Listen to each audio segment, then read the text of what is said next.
Hey guys, welcome back to Ramji Tech channel. In this video, we are talking about how to delete my Google Drive all files. So if you want to delete Google Drive all files, go to Google Drive app and click on here and go on file and click on file. After this, you can select here, then click on here.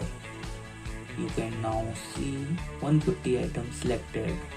Then if you want to delete all Google Drive file, click on here 3 dot and click on remove. You can now see move to bin. 150 item will be deleted forever. After 30 days, collaborator can make a copy of Google Drive.